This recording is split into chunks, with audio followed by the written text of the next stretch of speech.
Saudara, kita akan merenungkan firman Tuhan dari Kisah Para Rasul pasal 15 ayat 1 sampai dengan ayat 21. Kisah Para Rasul pasal 15 ayat 1 sampai dengan ayat 21. Saudara-saudara, kita akan membacanya dengan berbalasan. Saya membaca ayat pertama, jemaat ayat kedua. Saya membaca ayat 3, jemaat ayat keempat, dan seterusnya sampai ayat 21. Sidang di Yerusalem. Beberapa orang datang dari Yudea ke Antiokhia dan mengajarkan kepada saudara-saudara di situ, jikalau kamu tidak disunat menurut adat istiadat yang diwariskan oleh Musa, kamu tidak dapat diselamatkan. Ayat 2. Tetapi Paulus dan Barnabas dengan keras melawan dan membantah pendapat mereka itu. Akhirnya ditetapkan supaya Paulus dan Barnabas serta beberapa orang lain dari jemaat itu pergi kepada rasul-rasul yang penatua-penatua di Yerusalem untuk membicarakan soal itu. Mereka diantarkan oleh jemaat sampai keluar kota, lalu mereka berjalan melalui Fenisia dan Samaria. Dan di tempat-tempat itu mereka menceritakan tentang pertobatan orang-orang yang tidak mengenal Allah. Hal itu sangat menggembirakan hati saudara-saudara di situ. Di Yerusalem mereka disambut oleh jemaat dan rasul-rasul dan penatua-penatua. Lalu mereka menceritakan segala sesuatu yang Allah lakukan dengan perantara mereka. Tetapi beberapa dari golongan Farisi yang telah menjadi percaya datang dan berkata, orang-orang bukan Yahudi harus disunat dan diwajibkan untuk mengikuti hukum Musa. Maka bersidanglah rasul-rasul dan penatua-penatua untuk membicarakan soal itu. Sesudah beberapa waktu lamanya berlangsung pertukaran pikiran mengenai soal itu, berdirilah Petrus dan berkata kepada mereka, "Hai saudara-saudara, kamu tahu bahwa sejak semula Allah memilih aku di antara kamu, supaya dengan perantaraan mulutku bangsa-bangsa lain mendengar berita Injil dan menjadi percaya. Dan Allah yang mengenal hati manusia telah menyatakan kehendaknya untuk menerima mereka, sebab Ia mengaruniakan Roh Kudus juga kepada mereka sama seperti kepada kita. Dan ia sama sekali tidak mengadakan perbedaan antara kita dengan mereka sesudah ia menyucikan hati mereka oleh iman. Kalau demikian, mengapa kamu mencobai Allah dengan meletakkan pada tungkuk murid-murid itu suatu hukum yang tidak dapat dipikul baik oleh nenek moyang kita maupun oleh kita sendiri. Sebaliknya, kita percaya bahwa oleh kasih karunia Tuhan Yesus Kristus, kita akan beroleh keselamatan sama seperti mereka juga. Maka diamlah seluruh umat itu, lalu mereka mendengarkan Paulus dan Barnabas menceritakan segala tanda dan mujizat yang dilakukan Allah dengan perantara mereka di tengah-tengah bangsa-bangsa lain. Setelah Paulus dan Barnabas selesai berbicara, berkatalah Yakobus, "Hai saudara-saudara, dengarkanlah aku. Bahwa sejak semula Allah memberikan rahmat kepada bangsa-bangsa lain, yaitu dengan memilih suatu umat dari antara mereka bagi namanya. Hal itu sesuai dengan ucapan-ucapan para nabi seperti yang tertulis. Kemudian aku akan kembali dan membangunkan kembali Daud yang telah roboh, warung Tuhan yang akan dibangun kembali dan akan kuteguhkan. Supaya semua orang lain mencari Tuhan dan segala bangsa yang tidak mengenal Allah yang kusebut milikku, demikian firman Tuhan yang melakukan semuanya ini. Telah ditetapi dari sejak semula. Sebab itu aku berpendapat bahwa kita tidak boleh menimbulkan kesulitan bagi mereka dari bangsa-bangsa lain yang berbalik kepada Allah. Kita harus menulis surat kepada mereka supaya mereka berbagi dan makanan yang telah diciptakan kepada Allah dari perguruan yang daging dan mati Sebab sejak zaman dahulu hukum Musa diberitakan di tiap-tiap kota, dan sampai sekarang hukum itu dibacakan tiap-tiap hari Sabat di rumah-rumah ibadat. Saudara-saudara yang terkasih dalam Tuhan, kita tahu bahwa sebenarnya Sejak semula, jemaat Kristen itu muncul dari dua kalangan. Yang pertama dari kalangan Yahudi. Orang-orang Yahudi yang menjadi percaya, yaitu mulai dari 12 murid Yesus, para rasul, lalu 70 murid Yesus yang disebutkan dalam Lukas pasal 10, dan kemudian menyebar ke bangsa lain yang pangkalan pertamanya adalah Antiokhia. Jadi ada dua jemaat, yang pertama adalah umat Kristen Yahudi di Yerusalem, yang dalam sejarah gereja dipimpin oleh Rasul Yakobus saudara Kristus. Yang kedua adalah jemaat di Antiokhia. Jemaat di Antiokhia itu adalah pengembangan Injil untuk bangsa bukan Yahudi. Kita membaca ada dua istilah yang diterapkan untuk dua kelompok murid Yesus ini. Yang pertama, murid-murid Yesus yang ada di Yerusalem, murid-murid Yesus yang berlatar belakang Yahudi, yang pusatnya di Yerusalem, disebut orang-orang Nosrim. Nosrim dalam bahasa Ibrani diterjemahkan menjadi bahasa Arab dan Indonesia Nasrani. Ini disebutkan di dalam Kisah Rasul pasal 24 ayat 5, di mana Paulus disebut sebagai salah seorang dari pimpinan atau pemimpin sekte Nasrani. Dan kata Nasrani ini berasal dari kata Nasaret, pengikut Yesus orang Nasaret. Sekalipun nanti pada abad keempat Masehi, Nasrani ini dipakai sebagai nama bidat Kristen. Sehingga kata itu tidak akrab lagi di telinga orang Kristen sekarang, karena untuk membedakan kekristenan yang benar dan bidat Kristen dari Mesopotamia yang memakai nama yang sama, yaitu Nasrani. Sebelumnya kata Nosrim itu artinya netral, artinya pengikut Yesus orang Nasaret yang berasal dari kalangan Yahudi. Dan yang kedua Kisah Rasul 11 ayat 26, di mana murid-murid Yesus yang berasal dari latar belakang bukan Yahudi, itu dikenal dengan Kristianos, yang diterjemahkan dalam bahasa Inggris Christian, atau dalam bahasa Indonesia Kristen atau Kristiani. Jadi umat Kristiani ini mula-mula, Kristianos ini mula-mula jamaknya Kristianoi, orang-orang yang menjadi pengikut Yesus yang adalah Kristus. Maka disebut Kristiani. Ini pusatnya di Antiokhia. Antiokhia itu dulu masuk wilayah Syria Raya, yang sekarang ini masuk wilayah Turki, yang beberapa saat lalu terjadi gempa besar itu. Nah, dua kelompok inilah yang menjadi pengikut Yesus mula-mula. Dari kelompok Antiokhia yang disebut kelompok Yahudi, kelompok non-Yahudi inilah gereja kemudian berkembang ke Roma, ke Alexandria, ke Konstantinopel, bahkan ke seluruh dunia. Sementara dari Yerusalem itu memiliki sejarah tersendiri.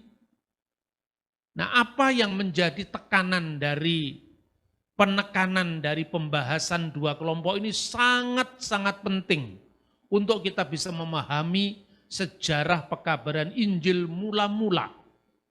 Dari kalangan orang-orang Kristen Yahudi yang berpusat di Yerusalem, ini pun masih terbagi jadi dua kelompok. Ini bisa kita baca misalnya di Kisah Rasul pasal 6 ayat 1. Di mana disebutkan di sana ada orang-orang yang menjadi pengikut Yesus yang berasal dari orang Yahudi yang berbahasa Yunani dan orang Yahudi yang berbahasa Ibrani. Orang Ibrani itu adalah orang-orang Yahudi yang berbahasa Aramaik. Misalnya kata Maranatha, Gabata, Evata, Talitakum, Eli, Eli lama sabaktani, itu bahasa Aramaik. Tapi juga ada orang Yahudi yang berbahasa Yunani, karena apa? Sejak abad ketiga sebelum Masehi, ketika Alexander Agung menaklukkan Timur Tengah, Alexandria yang ada di Mesir itu menjadi pusat pengembangan orang-orang Yahudi yang berbahasa Yunani ketika Alkitab kita diterjemahkan dalam bahasa Yunani yang dikenal dengan Septuaginta. Dari situlah kita mengenal ungkapan-ungkapan dalam bahasa Yunani yang akhirnya menyebar dan itu menjadi salah satu dari pengikut Yesus juga. Misalnya Markus. Markus itu adalah termasuk 70 murid Yesus. Dia tidak termasuk 12 rasul, tapi dia termasuk 70 murid Yesus. Bayangkan, namanya aja sudah kelihatan. Nama aslinya Yohanes. Yohanes itu ejaan Yunani dari kata Yohanan dalam bahasa Ibrani. Ibunya namanya Maryam, Maria. Disebutkan dalam Kisah Rasul pasal 10. Tapi dia disebut Markus. Markus itu bahasa Latin. Kalau waktu itu orang Yahudi namanya bahasa Latin, berarti dia orang terpelajar. Minimum selain bahasa Yunani, dia menguasai bahasa Latin sebagai bahasa administrasi kerajaan Roma saat itu. Bahasa Yunani adalah lingua franca, bahasa internasional saat itu. Bahasa Aram adalah bahasa sehari-hari yang dipakai oleh Yesus dan murid-muridnya di Yudea. Bahasa Ibrani adalah bahasa klasik untuk pengajaran kitab Torah, kitab nabi-nabi, dan tulisan-tulisan suci yang lain yang oleh kita orang Kristen kita namakan Perjanjian Lama. Jadi kitab Perjanjian Lama Kristen itu sama dengan Tanakh Yahudi, Torah, Nevim, Ketuvim. Tafsirannya beda, tapi teksnya sama. Nah, jadi saya ulangi lagi, ada murid-murid yang berasal dari kalangan Yahudi yang masih dibagi dua. Yahudi diaspora yang rata-rata berbahasa Yunani dan Yahudi asli yang berbahasa Aram dan bahasa klasiknya Ibrani. Maka kalau kita mengatakan haleluya itu bahasa Ibrani, tapi Maranatha itu bahasa Aram. Loh, kok bisa ya iman Kristen itu mengisi semua bahasa? Ya memang Tuhan Yesus telah memplanning untuk itu. Kalau Anda lihat agama-agama lain kan itu munculnya satu bahasa, satu budaya. Tapi Kristen nggak bisa diidentikan dengan budaya Ibrani. Karena Ibrani hanya salah satu warisan dari kekristenan. Tapi ada Aramaik, ada Yunani, karena apa? Bahasa internasional. Kalau pakai bahasa Ibrani, bagaimana Paulus mengabarkan Injil di Korintus?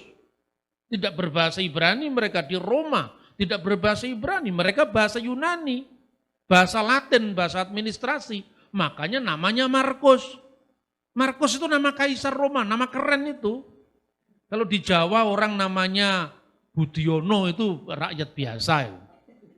Tapi kalau Kanjeng Pangeran Seno Hadinegoro itu kelompok ningrat. Tapi kalau namanya Albert atau Robert itu baru nama keren, ini nama barat. Kira-kira mirip abad pertama seperti itu. Nah saudara-saudara, karena kedua warisan ini, maka mereka memahami kehadiran Kristus dengan cara yang berbeda-beda.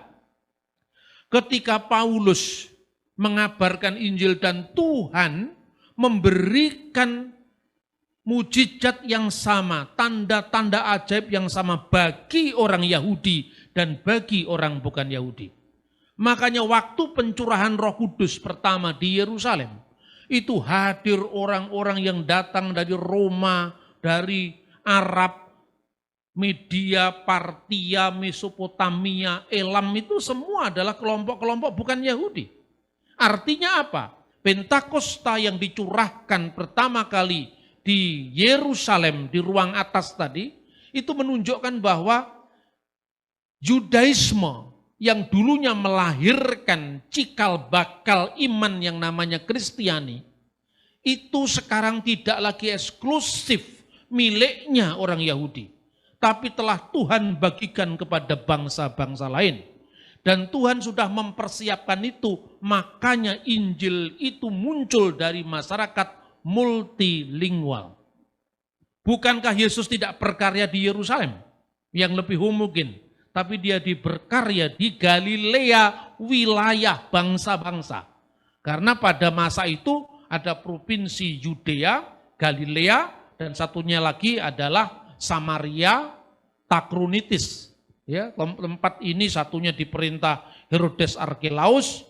Herodes Archelaus ini kurang ajar karena dia lebih jahat dari bapaknya. Herodes Agung dipecat oleh Kaisar Roma, diganti wali agung sementara yang namanya Pontius Pilatus.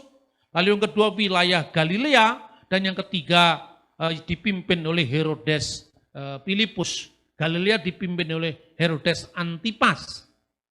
Nah, saudara-saudara, tentang Galilea itu nubuatan dalam kitab Nabi Yeremia pasal 8 ayat 23 yang disebut Tuhan di kemudian hari akan memuliakan jalan laut seberang Yordan Galilea wilayah bangsa-bangsa. Dari situlah Injil dimulai, yaitu Injil dimulai di Gelil Hagoyim, Galilea wilayah bangsa-bangsa. Oleh karena itu bahasanya juga multilingual. Ini bukan kebetulan. Semua ini adalah rancangan Tuhan. Maka begitu gereja berdiri, dia mewarisi dua warisan kebudayaan ini. Nah, karena mewarisi budaya yang berbeda, proses untuk saling mendewasakan diri itu terjadi. Apa yang pertama-tama memancing kontroversi itu? Pertama, orang-orang Parisi yang sudah menjadi percaya, karena waktu itu banyak orang-orang Parisi yang menjadi percaya. Sekte Yahudi itu ada Saduki, ada Parisi, ada Eseni yang meninggalkan bagi kita laut mati itu, penemuan naskah gulungan laut mati. Kemudian Parisi, setelah Parisi, dari Parisi itu muncul Nostrim, yaitu Nasrani tadi. Jadi kalau ada orang mengatakan Kristen itu nyolong kitabnya Yahudi, orang tidak ngerti sejarah. Ya toh, kecuali kalau Anda lahir di Cina memakai kitab Taurat, itu namanya nyolong kitabnya Yahudi. Namanya juga sama-sama Yudaisme, dan Parisi itu salah satu varian dari Yudaisme. Ada Eseni, ada Saduki. Sadukinya punah karena bait Allah sudah punah, mereka kehilangan pekerjaan. Kan biasanya kan menjadi imam besar, penguasa bait Allah hancur tahun 70, hilang orang Saduki. Eseni dihancurkan Roma tahun 68 Masehi. Tinggal dua sekarang, yaitu Parisi yang kemudian mereformasi diri sejak abad kedua, sejak zamannya Rabi Yohanan ben Zakkai, pasca runtuhnya bait Allah di Yerusalem, itulah yang sekarang disebut Yahudi Rabinik. Sementara satunya lagi kelompok pengikut Yesus dari Nazaret, itulah Kristen. Jadi sama-sama Yahudi mula-mula, tidak ada yang colong-menyolong itu. Ini memang mulutnya kaum polemikus itu memang tidak terdidik. Ngomongnya keras, tapi isinya tidak ada. Kadang-kadang data sejarahnya mana tidak ada, tidak bisa menunjukkan. Kecuali ayat dicomot ayat, kemudian dipenuhi oleh kebencian dengan yang lain. Kalau bagi saya, kita beda ya beda lah. Tidak usah kita ributkan, gitu aja kok repot kata Gus Dur kan gitu dulu kan. Beda ya beda itu soal pilihan, tapi jangan memfitnah orang lain. Maka saya selalu menjelaskan sejarahnya panjang lebar. Kalau nggak panjang lebar nggak bisa. Karena ini runutan sejarah yang panjang. Bayangkan 2000 tahun kemudian mau disingkat seperti apa? Ya kan? Tapi paling tidak ada tema-tema sentral yang seharusnya kita kuasai. Saya ngomong sama murid-murid saya. Kamu kalau belajar dari saya, kalau kamu mimpi belum pada tema ini, kamu belum lulus. Jadi orang itu kalau belajar sungguh-sungguh, mimpi pun itu mimpi pelajaran. Tapi kalau kamu mimpi masih babi guling, itu belum lulus. Berarti belum masuk, ya kan? Nah, kelompok pertama ini ingin memaksakan hukum Yahudi kepada kelompok yang kedua. Kelompok Yerusalem ingin memaksakan hukum Musa ini kepada kelompok Antioquia. Lalu karena kemiskinan data sejarah itu, para polemikus itu menuduh luar biasa, dan biasanya kambing hitamnya Rasul Paulus. Paulus telah memalsukan Injil. Paulus telah membebaskan orang-orang untuk tidak mengikuti hukum Taurat. Yang dibebaskan Paulus itu yang mana?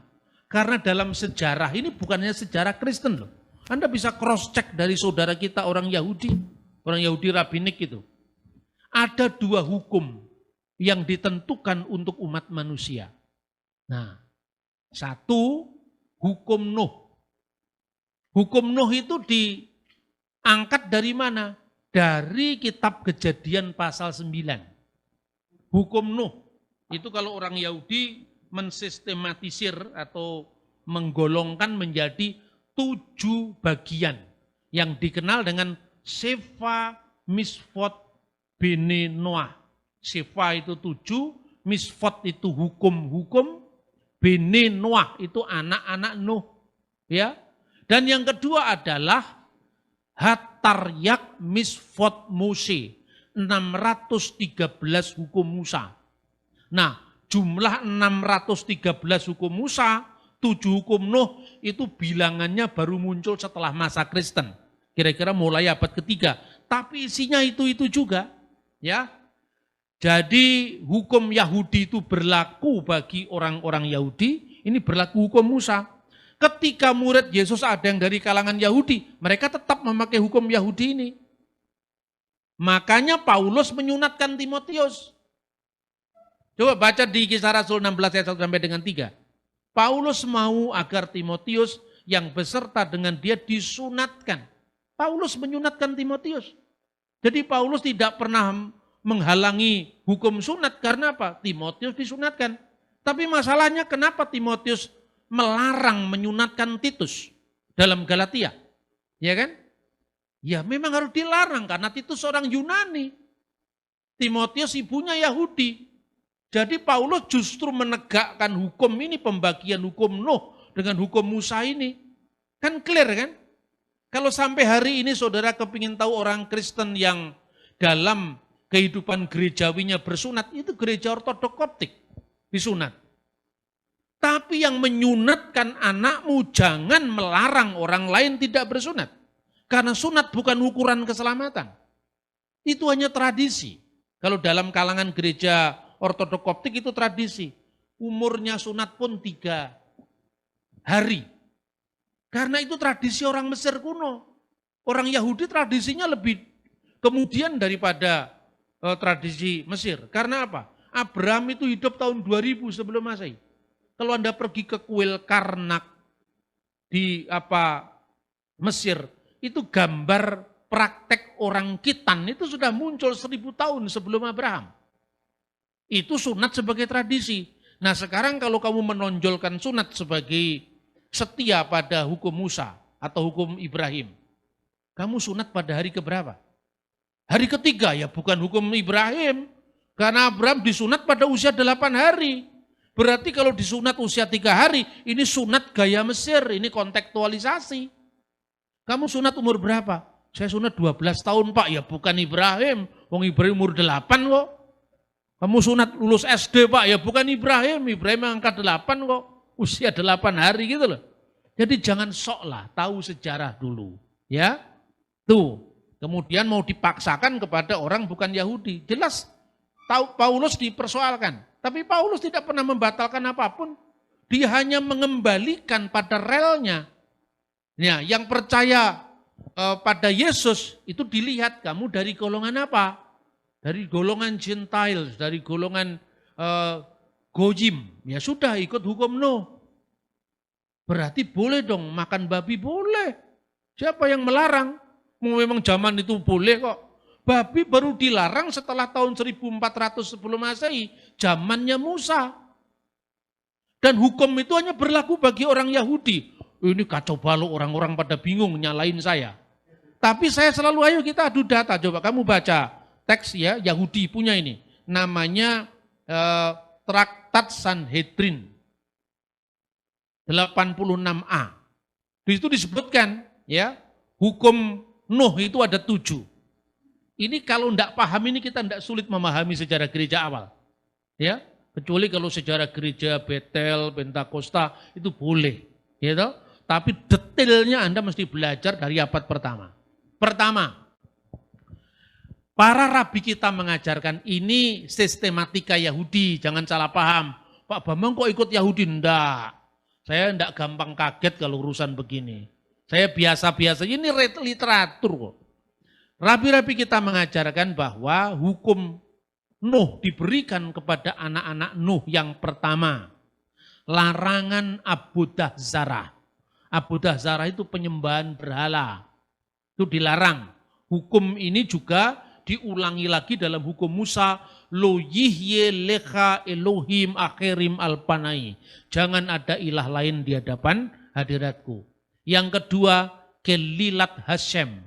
Tidak boleh menista Tuhan. Tidak boleh menista kitab suci.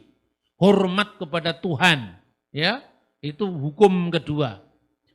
Hukum Nuh yang ketiga, larangan gilui arayot. Gilui arayot itu artinya apa? Imoralitas seksual. Gara-gara dosa inilah air bah didatangkan. Ya, ketiga, gilui arayot. Keempat, gesel, segala tindakan kekerasan, pencurian, perampokan yang tidak hormat pada kemanusiaan. Ya, kelima, sefikut damim, pertumpahan darah, pembunuhan, dan seterusnya. Sefikut damim, pertumpahan darah. Kemudian yang ketujuh, keenam, efer min hakai, yaitu memakan daging yang masih ada nyawanya, atau daging yang mati dicekik, termasuk darahnya tidak boleh dimakan. Ya. Kemudian untuk menegakkan 6 hukum ini, orang-orang non-Yahudi yang tinggal di wilayah Yahudi diberikan hak untuk menyelenggarakan mahkamah yang adil, namanya dinin, 7 jumlahnya. Nah itu dari mana? Dari kitab Kejadian sebetulnya asalnya itu. Kitab Kejadian pasal 9. Coba kita baca kitab Kejadian pasal 9. Ayat 1 sampai dengan ayat 6. Lalu Allah memberkati Nuh dan anak-anaknya serta berfirman kepada mereka, beranak cuculah dan bertambah banyaklah serta penuhilah bumi. Bukankah hal yang pertama ini juga disampaikan kepada Adam? Ya kan? Tapi karena umat manusia waktu itu dilanda air bah dan tinggal Nuh dan anak-anaknya, maka Nuh menjadi Adam yang baru. Nah, dalam hukum yang ditulis dalam ayat 1 ini, di sini sudah termaktub kalau dalam sistematik Yahudi, larangan penyembahan berhala, karena Allah adalah satu-satunya yang memberikan hukum aturan pada manusia, tidak ada ilah yang lain. Yang kedua, hormat kepada Tuhan dan firman-Nya, makanya ini termasuk kelilat Hashem, hormat kepada Tuhan. Kemudian juga karena ini landasan hukum moral bagi Nuh dan anak-anaknya untuk beranak cucu melalui perkawinan, tidak lewat perzinahan, ya, hormat kepada keluarga, maka di sini masuk dari larangan yang namanya gilui arayot. Ayat 2, akan takut dan akan gentar kepadamu segala binatang di bumi dan segala burung di udara, segala yang bergerak di muka bumi dan segala ikan di laut, ke dalam tanganmu lah semuanya kuserahkan. Manusia sebagai mandataris Tuhan di bumi untuk mengelola ciptaan. Ini juga mengulangi tugas yang disampaikan kepada Adam sebagai mandat kebudayaan. Ayat 3, segala yang bergerak, yang hidup, yang menjadi makananmu, akan menjadi makananmu. Aku telah memberikan semuanya itu kepadamu, seperti juga tumbuh-tumbuhan hijau. Berarti segala binatang boleh dimakan, termasuk unta, ya kan? Kan nggak ada larangannya di sini. Ini pramusa, hukum zamannya Nuh. Hanya daging yang masih ada nyawanya, yakni darahnya janganlah kamu makan. Efer min hakaim. Ini hukum yang tadi saya sebutkan. Ayat 5, tetapi mengenai darah kamu, nyawa kamu, aku akan menuntut balasnya. Dan segala binatang aku akan menuntutnya, dan dari segala manusia aku akan menuntutnya, nyawa sama manusia Ini termasuk gesal, tindakan kekerasan tidak boleh dilakukan. Sefikut damim, pertumpahan darah, pembunuhan tidak boleh dilakukan. Siapa yang menumpahkan darah manusia, darahnya akan tertumpah oleh manusia. Sebab Allah membuat manusia itu menurut gambarnya sendiri. Mengulangi lagi juga janji kepada Adam.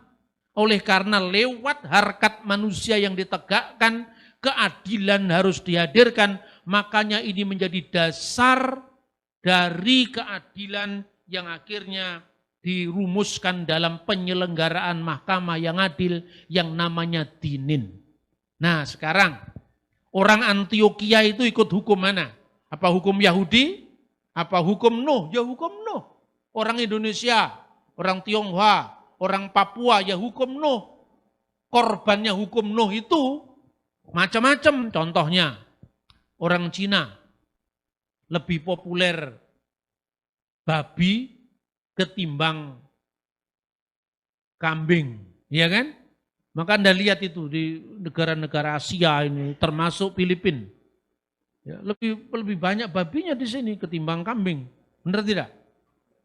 Papua itu tidak ada kehidupan bagi mereka sehari-hari dalam kehidupan masyarakat kalau tidak ada babi. Makanya ada seorang antropolog sekaligus dia seorang hamba Tuhan. Namanya adalah Don Richardson. Dia menulis buku yang judulnya Anak Perdamaian. Di mana babi sangat penting untuk orang-orang Papua. Ketika suku-suku berperang, ketika mereka damai mesti ada babi bukan kambing. Iya toh? Apakah itu salah? Terus salahnya babi itu apa kita benci dengan babi? Tapi saya akan tunjukkan kapan babi mulai dibenci. Nah itu ada sejarahnya. Sejarahnya khususnya bagi Israel lah. Mereka yang bukan Israel kok ikut-ikut benci babi. Tidak punya sejarah yang sama. Ya kan? Orang Arab korbannya apa? Unta.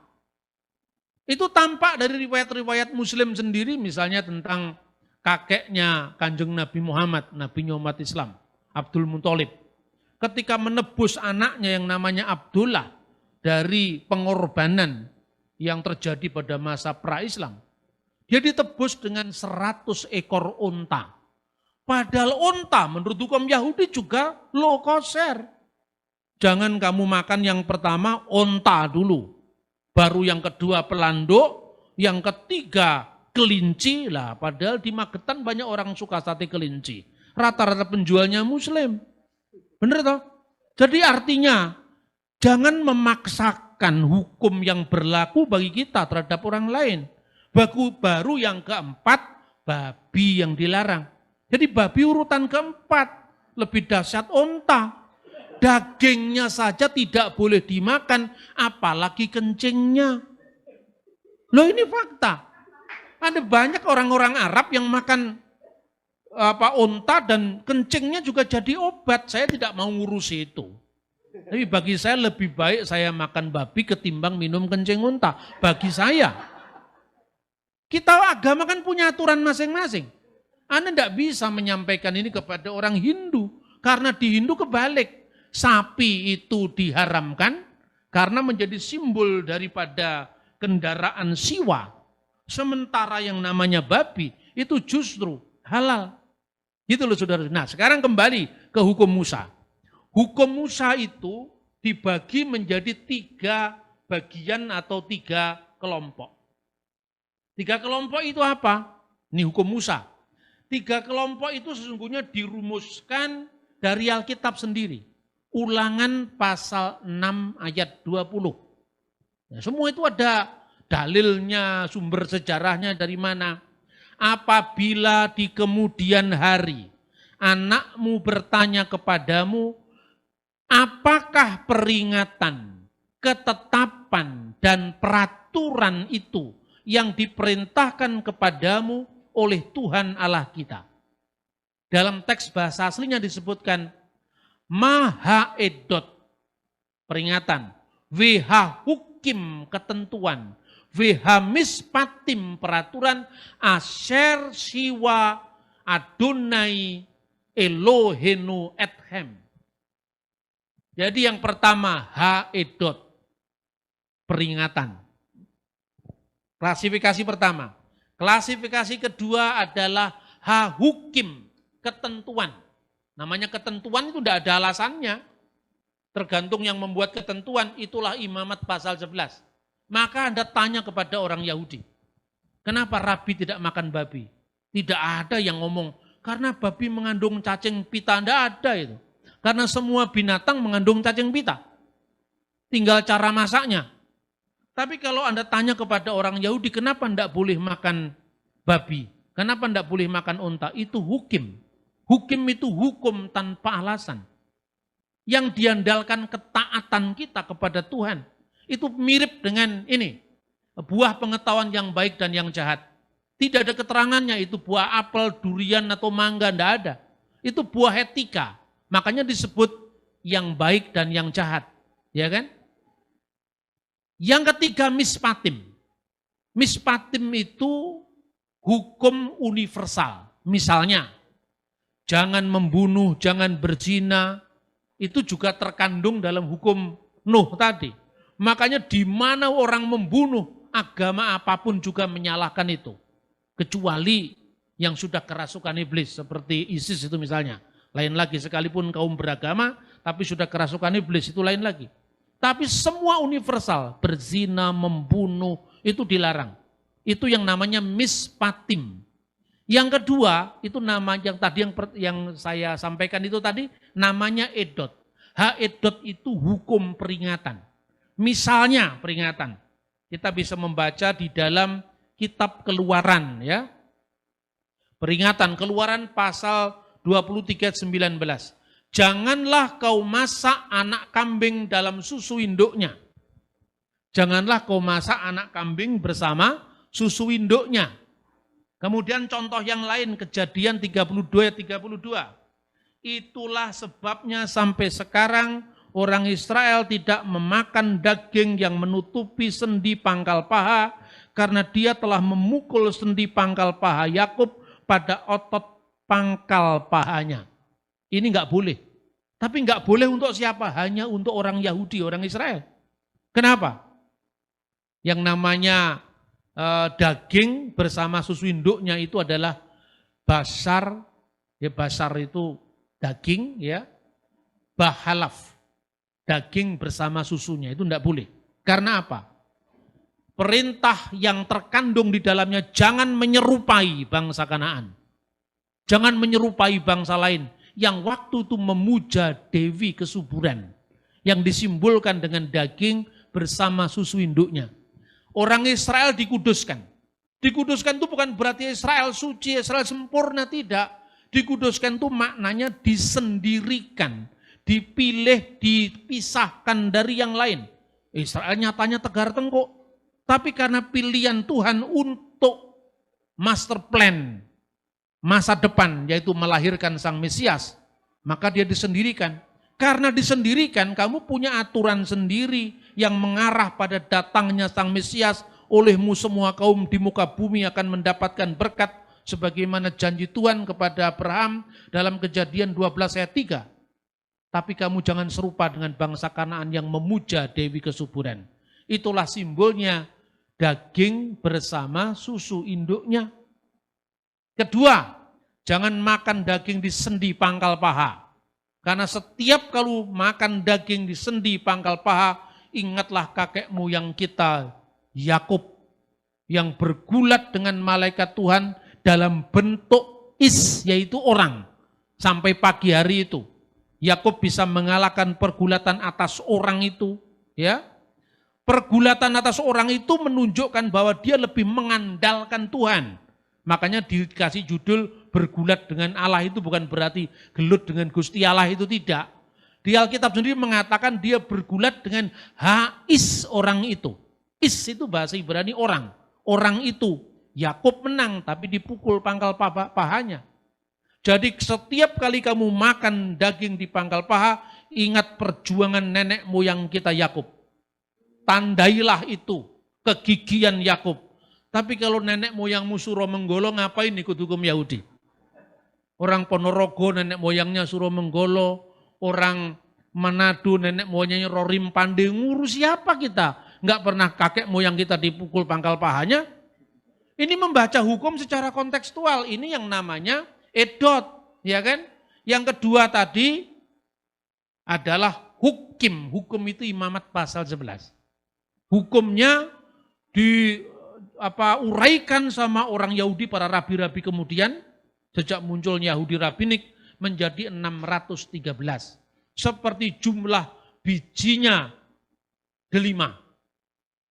Delima itu bijinya itu 613. Dan itu simbol dari Taryak Misfot Muse. Simbol dari hukum Musa. Tapi saya tidak tahu delima di sini jumlahnya berapa. Saya pernah menghitung sendiri di Israel. Jumlahnya 613. Apa itu kebetulan atau tidak saya tidak ngerti. Saya ketemu sama teman saya Yahudi. Kenapa delima ini menjadi salah satu buah yang dimaknai khusus bagi orang Yahudi, termasuk 7 buah yang dimuliakan di Israel atau dihormati di Israel. Karena itu simbol daripada hukum Musa. Buktinya apa? Jumlah bijinya 613, sesuai dengan 613 hukum Musa. Saya buka sendiri itu, saya beli itu. Saya hitung satu sampai ngantuk saya. 613 jumlahnya. Nah kita enggak usah kagetan. Wow sekarang mari kita sembah buah delima, jangan begitu. Ini simbol. Orang Indonesia itu suka kagetan. Ini kok sudah kagetan Yesus ditinggal. Benar apa tidak? Makanya perbanyak referensi agar enggak kagetan. Ojo kagetan, ojo gumunan, ojo aleman, ojo goblok. Yang terakhir itu enggak enak. Saudara-saudara ya, ini hukum yang berlaku bagi dua kelompok ini. Makanya orang Yahudi itu Anda benci apapun sama negara Israel. Tapi nyatanya dia lebih demokratis dari kita. Ini ada yang mengatakan katanya penginjilan dilarang. Itu sebetulnya tidak seperti itu kejadiannya. Ada salah satu anggota parlemen dari kelompok ultra ortodoks Yahudi yang mengusulkan itu, belum jadi undang-undang itu. Tapi undang-undang itu tidak pernah direalisasikan jadi undang-undang beneran. Karena apa? Kita harus introspeksi juga. Karena orang-orang Kristen itu liberal sekali dalam pola tindakannya, itu biasanya orang-orang barat. Datang ke jalan-jalan di Ben Yehuda, di Tel Aviv, orang ditanya, apa pendapatmu tentang Yesaya pasal 53? Lah itu kan juga mengganggu kenyamanan umum kan. Nah, kita orang Kristen juga jangan harus seenaknya sendiri. Kita harus menghormati privasi orang Yahudi. Di jalan-jalan itu bukan tempatnya orang nanya-nanya Yesaya 53 apa. Itu kan bukan cara yang santun, bukan caranya kaum priayi itu. Kalau di Jawa namanya caranya wong pidak pedarakan, simbolnya buto cakil. Itu ndak santun. Orang santun itu seperti apa ya? Ya air beriak tanda tak dalam itu kan banyak orang yang ngomongnya besar-besar itu kan rata-rata tidak ada isinya. Sebab kalau ada isinya dia semakin menunduk seperti padi. Nah ini kalau versi saya, makanya kalau saya itu punya filosofi yang namanya S3. S3 itu bahasa Jawa itu. Tidak bisa diterjemahkan dalam bahasa lain. Sluman, slumun, selamat. What is the meaning of sluman, slumun, selamat? Saya tidak bisa menerjemahkan dalam bahasa Inggris. Jadi orang itu cerdik seperti ular, tulus seperti merpati. Tapi konteks budayanya harus kita paham. Kalau orang Yahudi di tengah-tengah kerja keras seperti itu, kehidupan itu mengalir. Terus kemudian Anda ganggu di jalan-jalan, Anda pakai speaker begini. Percayalah pada Tuhan Yesus di jalan-jalan. Itu kan budaya barat, bukan budaya timur. Nah ini kritik saya ke dalam ya. Kritik saya ke dalam. Tapi saya mau tunjukkan bahwa di Israel, Anda bisa makan di KFC yang kosher dan KFC yang low kosher. Low kosher itu tidak boleh dimakan, tidak layak dimakan bagi orang Yahudi. Misalnya, ada McD, ada KFC, Anda bisa menandai. KFC yang biasanya berwarna merah, McD yang berwarna merah, itu ditulis low kosher. Tidak layak dimakan oleh orang Yahudi. Tapi berdampingan dengan KFC atau McD yang berwarna biru yang ditulis kosher. Yang halal, yang boleh dimakan bagi Yahudi. Dan kosher itu lebih daripada halalnya Islam. Karena apa? Anda kalau pagi-pagi makan di hotel, tidak pernah daging dicampur dengan susu. Pernah Anda lihat? Tidak pernah, paling-paling hanya ada telur, tidak ada daging. Ya kan? Kalau pagi. Karena apa? Itu dilarang oleh Keluaran pasal 23:19 tadi. Jangan makan daging kambing bersama susu induknya. Daging bersama susu induknya. Yang disebut basar, behalef tadi. Tidak boleh dimakan. Tapi bisa bisa berdiri berdampingan. Antara yang koser dan low koser. Jadi kalau kamu orang bule, makan burger dicampur dengan kejunya, itu kan low koser. Boleh. Tapi kalau orang Yahudi nggak boleh dicampur. Daging ya daging, susu ya susu. Alangkah kalau Indonesia itu hidup kayak Israel. Jangan ke susu mengutuk dulu. Orang hanya pertandingan olahraga aja ramenya setengah mati. Urusannya Bang Palestina juga nggak keberatan. Iya kan? Kita ini kan suka bangsa overacting. Apalagi kalau tahun politik itu banyak manusia jahat yang sedang manggung. Untuk kepentingan politik tertentu. Itu tidak baik mengorbankan kesatuan kita sebagai bangsa, bahkan persaudaraan kemanusiaan. Saya tidak hanya ngeritik orang di luar Kristen loh. Di Kristen juga saya kritik. Di Israel yang namanya gereja Katolik ya, itu kan ada yang dari latar belakang orang Yahudi di Polandia di mana. Malah dapat diizinkan oleh pemerintah. Namanya Katulim Ifrim. Orang-orang Ibrani Katolik. Mereka doa juga pakai bahasa Ibrani, diizinkan sama pemerintah. Sejak Paus Yohanes Paulus II tahun 2000 menjelaskan itu kepada para rabi di Israel. Bahwa kami memang Katolik, tapi darahnya anak-anak kami ini Yahudi.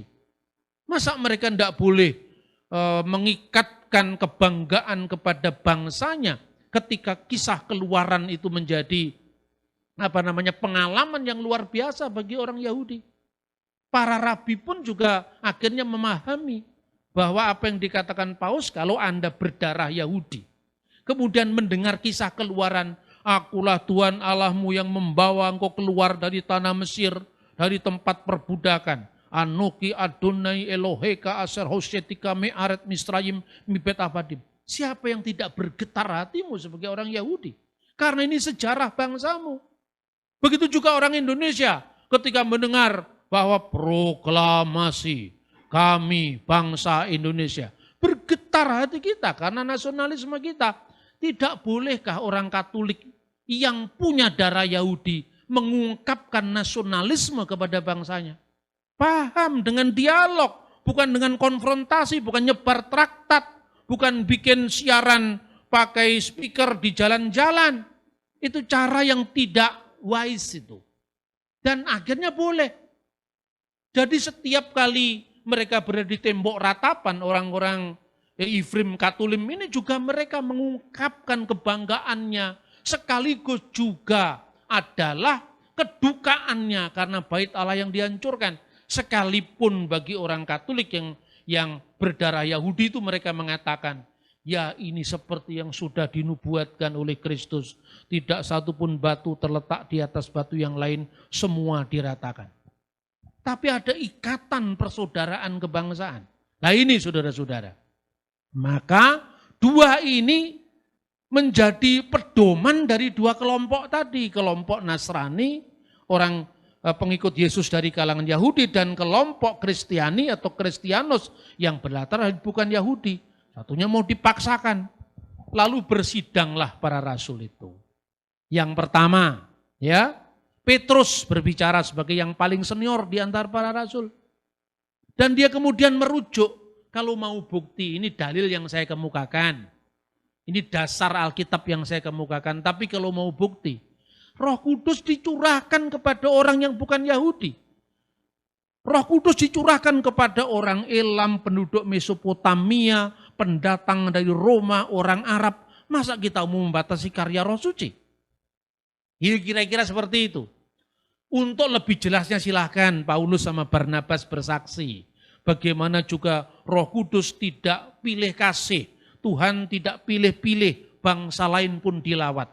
Setelah Paulus dan Barnabas bersaksi, baru Yakobus yang adalah episkopos Yerusalem.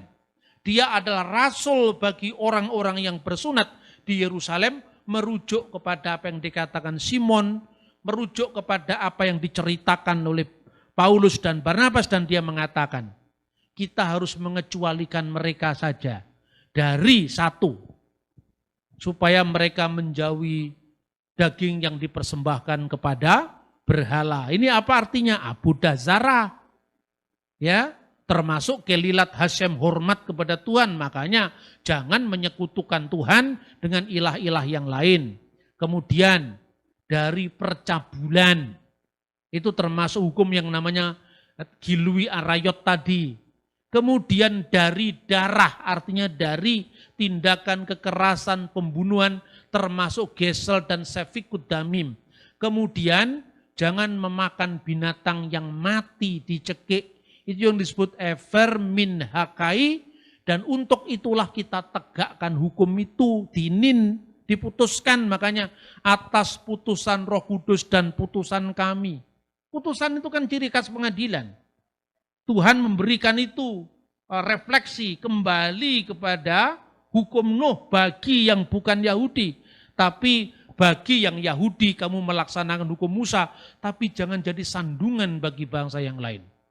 Lalu dikirimlah orang-orang pergi ke Antioquia. Inilah jawaban resmi dari para rasul. Jadi yang pertama kita simpulkan, fitnah kepada Paulus itu tidak berdasar. Karena dalam konteks ini, Paulus itu bukan aktor utama.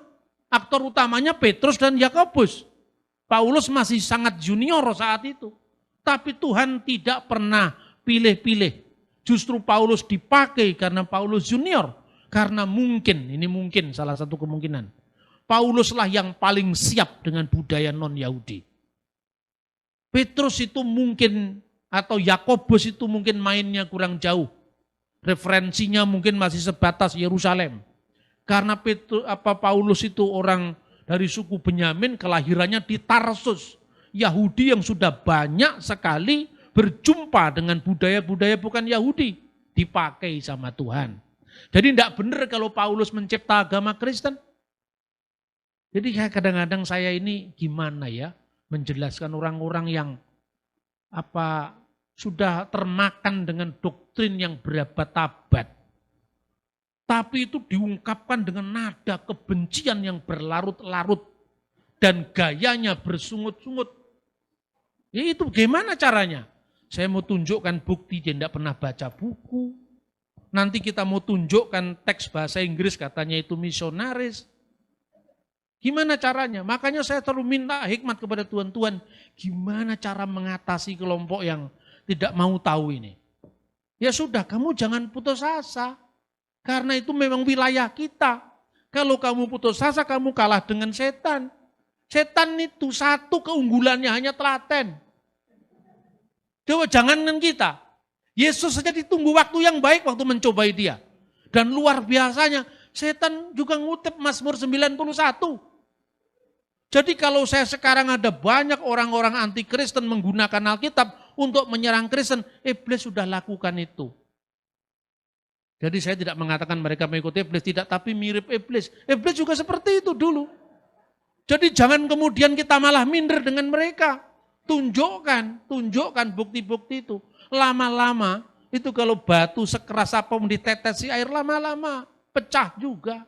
Maka telaten, sabar ya. Terus kedua, saya tunjukkan bukti-bukti itu, bukti sejarah dengan saya tunjukkan naskahnya dan sebagainya. Ini loh, kamu mengatakan Injil itu dipalsukan. Ini naskah yang dari peristiwa yang paling dekat hanya berjarak 18 tahun aja kami ada kok. Coba Anda pergi ke Switzerland. Di sana ada Biblioteka Bodmeriana itu tersimpan Injil Yohanes yang namanya Papirus 66. Rasul Yohanes meninggal tahun 96, naskah itu ditemukan tahun 120. Hanya 24 tahun. Pergi ke John Ryland Library di Inggris. Itu disimpan Papirus 52, itu ditemukan di Mesir. Hanya berjarak 18 tahun. Lu mana ada sekarang di dunia ini punya kitab yang jaraknya hanya belasan tahun lagi, yang dituduh palsu itu kita.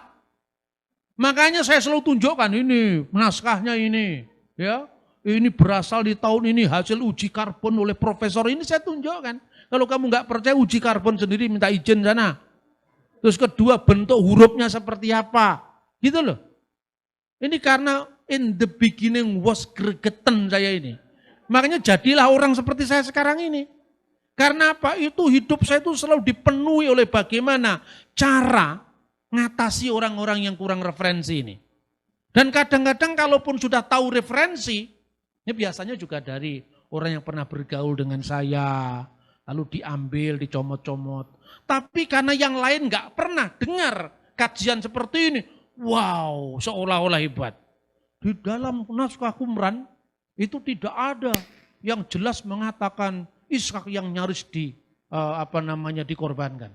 Ya, naskahnya Kejadian memang tidak ada karena pas pasal 22 itu kepotong. Tapi naskah lain yang ada. Kemungkinan teman ini juga tahu kalau naskah yang lain itu.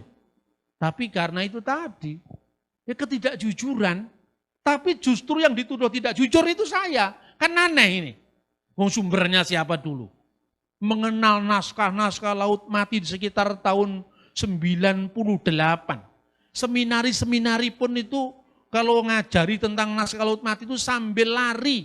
Bukannya sambil lalu. Sambil lari makanya tidak pernah nancep di sini. Itu saya jadikan gaya hidup saya. Naskah Laut Mati nomor sekian. Sehingga ketika orang mengatakan, wah kenapa kamu Kristen kok percaya Yesus itu anak Allah?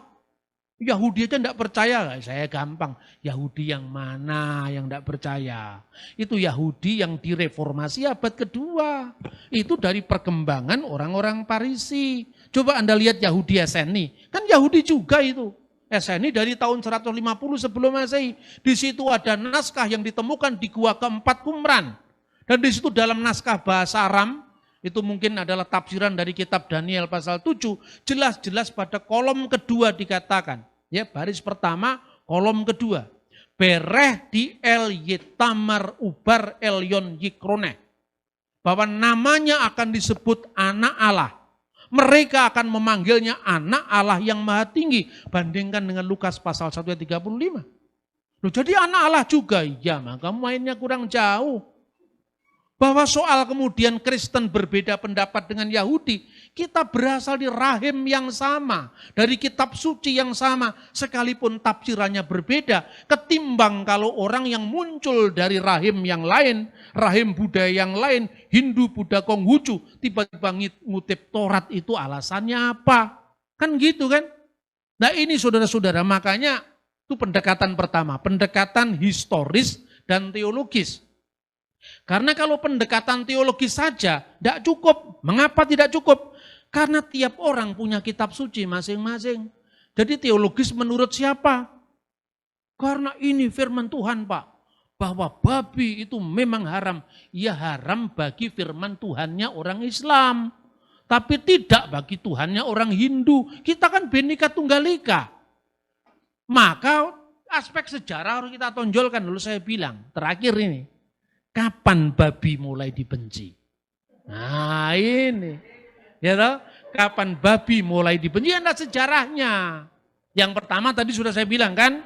Bahwa menurut hukum Nuh, babi bukan termasuk list yang dilarang.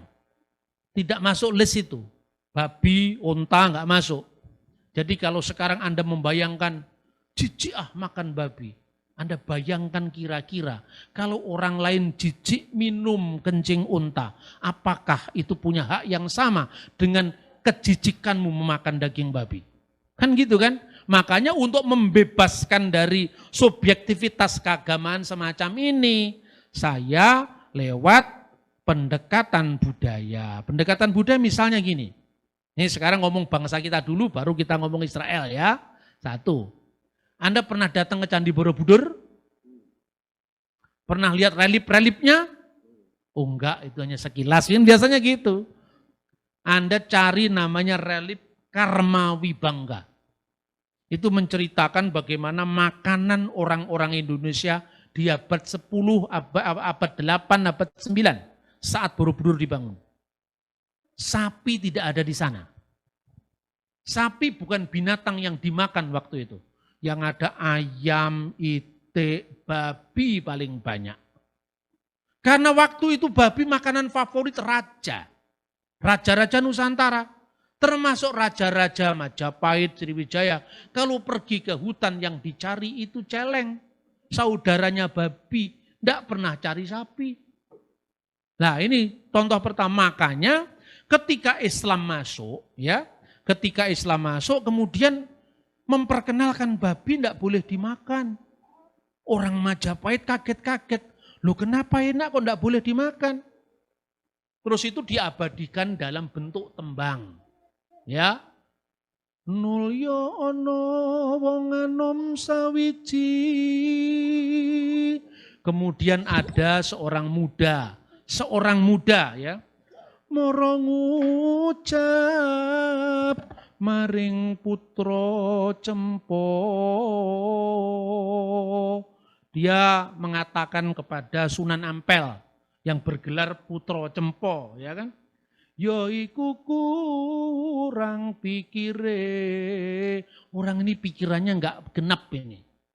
Loh itu kan omongannya orang Majapahit karena apa? Keanehan yang dibawa oleh Kanjeng Sunan Ampel. Di mana anehnya?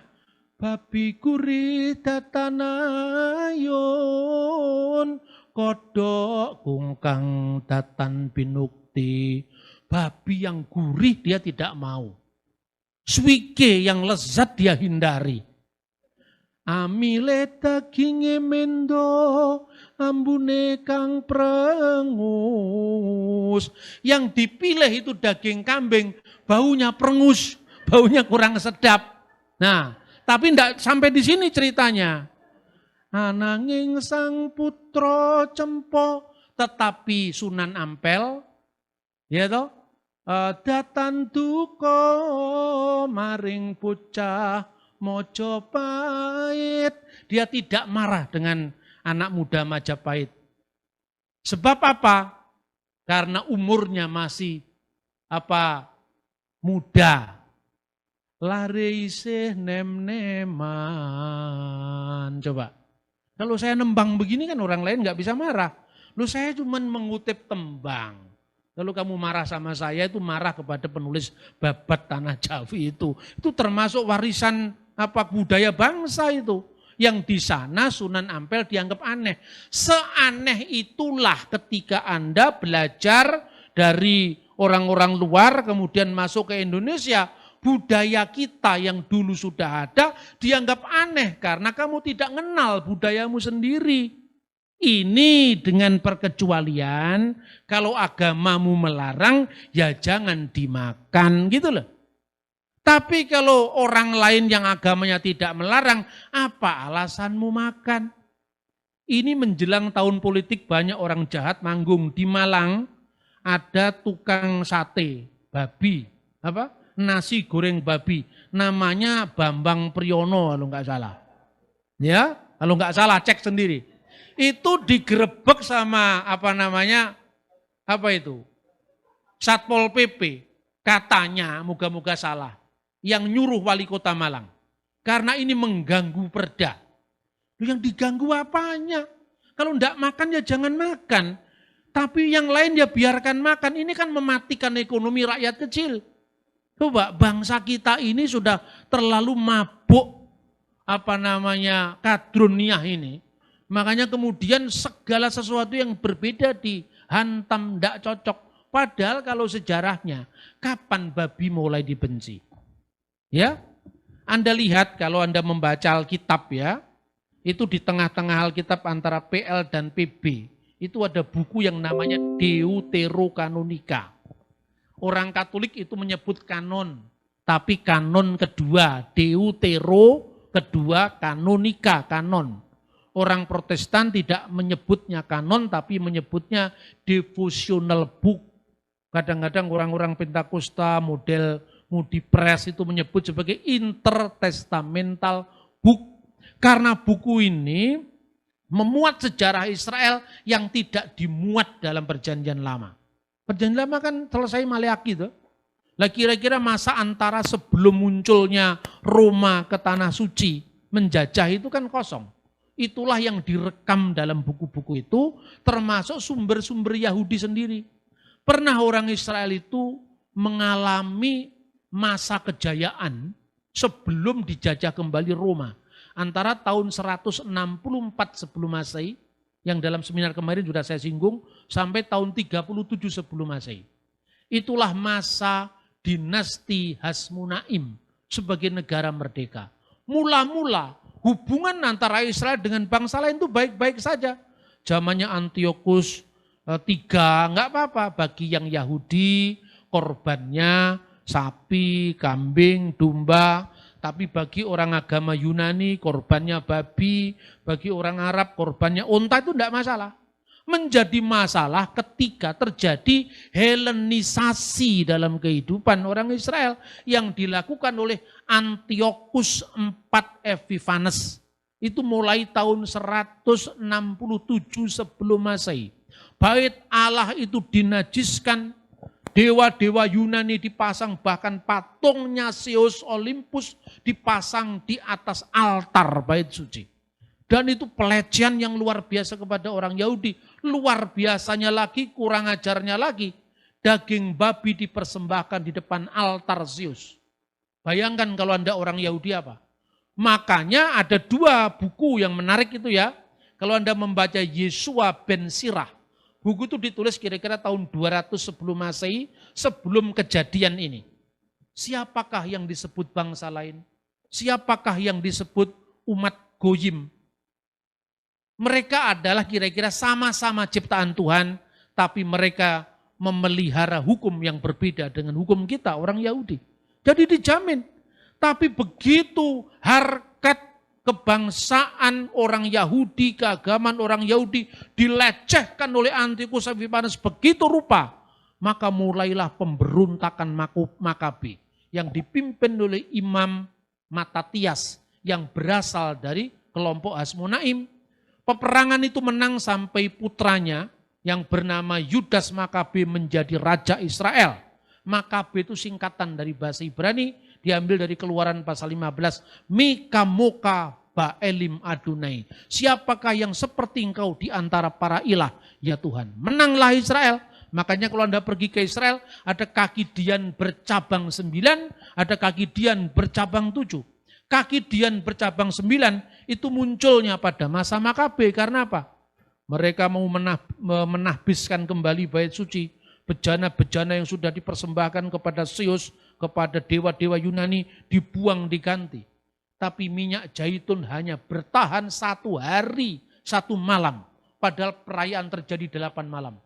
Tapi karena seluruh situasi secara politik belum bisa dikuasai, tapi karena mujizat ilahi, karena doa orang Israel saat itu, maka minyak zaitun yang hanya bertahan 1 hari bisa bertahan 8 hari, 8 malam perayaan. Lalu mereka bertanya, manakah sumber yang bisa menyalakan kaki Dian itu? Sumber itulah yang berasal dari Tuhan yang disebut Samas. Makanya ini 4, sini 4, tengah 1. Biasanya itu disebut perayaan Hanukah. Kalau ini namanya menorah, ada dalam kitab Taurat. Tapi yang Hanukah ini dalam masa transisi intertestamental ini. Sejak Antiochus Epiphanes melecehkan bait Allah dengan korban babi, maka orang Yahudi menjadi trauma dengan babi. Sejak saat itu, babi menjadi sesuatu yang mengingatkan masa-masa sulit mereka. Binatang babi itu mengingatkan bagaimana mereka dilecehkan, kehormatannya diinjak-injak. Sejak saat itu, babi itu menjadi sesuatu yang sangat menimbulkan pengalaman traumatis. Tapi tidak dengan onta, tidak dengan kelinci. Padahal baik onta, kelinci, babi sama-sama low kosher. Tapi kenapa hanya babi yang mendapatkan sesuatu yang lebih sensitif bagi perasaan orang Yahudi? Karena Antiochus Epiphanes. Nah pertanyaannya, yang benci babi sampai menutup nasi goreng babi di Malang, kan tidak ada hubungan dengan Antiochus Epiphanes. Kenapa mereka benci babi? Iya toh? Inilah salah satu dampak apabila orang buta sejarah. Yang dilakukan hanya kata guru saya, kata ulama saya, kata pendeta saya. Pendeta itu manusia, ulama manusia, ustadz juga manusia. Ojo gampang percaya, di cross check dulu. Karena ini adalah era digital.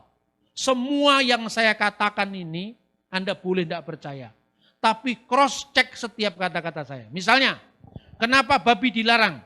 Saya mengutip seorang filosof Yahudi dari Alexandria, lahir tahun 20 sebelum Masehi, meninggal tahun 50 setelah Masehi. Namanya Philo. Philo mengatakan apa? Saya menyebut dalam bukunya The Special Law, buku keempat. Cek sendiri. Apa katanya Philo? Babi dilarang itu karena babi adalah binatang yang paling lezat. Dari semua binatang di muka bumi, bagi yang memakannya. Nah inilah, bagi yang memakannya berarti Philo tidak makan. Tapi Philo tidak kepingin kalau orang lain makan. Bagi Philo tidak boleh kita jajan di warung babi atau makan di restoran Tionghoa atau Chinese food. Tidak boleh. Tapi dia tidak pernah melarang Chinese food. Karena orang Cina memang punya sejarah sendiri yang berbeda dengan bangsanya. Kalau etos semacam ini dilakukan. Orang Yahudi kan nggak boleh. Karena yang namanya hukum, ini hukum tanpa alasan. Modalnya hanya ketaatan. Tapi karena orang Yahudi pikirannya tidak pernah berhenti. Kenapa ya tidak boleh? Nah itu lihat masa keluaran. Mereka diminta jiwanya merdeka supaya sampai ke tanah perjanjian. Ternyata mentalnya tertinggal di Mesir. Ya toh? Biasanya mereka menyembah putra dari Dewi Hathor yang namanya adalah Happy. Makanya mereka tergoda membuat sapi, patung anak lembu emas. Mereka biasa disuguhi dengan makanan-makanan daging. Mereka bayangkan daging, kalau daging kambing saja betapa lezatnya, apalagi babi. Makanya kalau babi boleh dimakan, mungkin tidak 40 tahun, mungkin bisa 80 tahun. Karena keasikan makan babi. Kira-kira seperti, jadi semua itu bukan terjadi di ruang hampa. Semuanya ada sejarahnya. Maka kita orang-orang Kristen, silahkan kita beriman dengan teguh iman. Tapi tidak perlu kita harus mengurusi orang lain. Kecuali terpaksa. Karena urusan ini kan urusan bangsa, urusan negara, urusan masyarakat bersama. Dan yang lebih-lebih ketika iman kita disalahpahami adalah hak jawab kita untuk menyampaikan apa yang kita yakini tidak seperti yang dituduhkan banyak orang. Dan yang ketiga, apapun perbedaan kita, kalau tidak ketemu di satu aspek teologi, kita bisa bertemu di kemanusiaan. Karena kriteria kebenaran itu dia hanya satu. Ada ortodoksia, kebenaran ajaran. Ada ortolatria, kebenaran dalam penyembahan. Karena kebenaran ajaran kan berkaitan dengan penyembahan. Yang ketiga, ortopraksia. Inilah wilayah bersama yang bisa kita uji. Dari buahnya lah kamu akan mengenal. Itu yang diberikan kepada dari ortopraksinya. Yesus memuji orang Samaria. Sekalipun dia mengatakan, kamu menyembah Allah yang tidak kamu kenal. Kami menyembah Allah yang kami kenal. Karena keselamatan datang dari bangsa Yahudi. Ortodoksinya dikritik, tetapi ortopraksinya dipuji. Jadi kalau Anda tidak bisa ketemu dengan saudaramu Muslim, Hindu, Buddha, ketemulah dalam ortopraksi. Buah-buah roh, kelakuan yang baik misalnya. Kalau dengan orang Farisi, Yesus mengatakan telah duduk di atas kursi Musa. Berarti secara metodologi pengajaran, ortodoksinya betul. Tetapi kelakuannya tidak benar. Makanya kalau mereka ngajar kamu dengarkan. Tapi kalau mereka punya kelakuan jangan kamu contoh. Nah kalau saudara tidak bisa ketemu pada kebenaran ajaran, serahkanlah kepada Roh Kudus yang membimbing kepada seluruh kebenaran. Tetapi jangan jemu-jemu untuk berbuat baik, menyatakan kebaikan Kristus kepada semua orang, apapun agamanya. Inilah pesan yang disampaikan melalui sidang para rasul itu, sehingga iman kami tidak menjadi batu sandungan bagi yang lain. Kiranya firman Tuhan itu semakin memperlengkapi kita dalam iman percaya kita, dalam mengiring Yesus Kristus sampai akhir.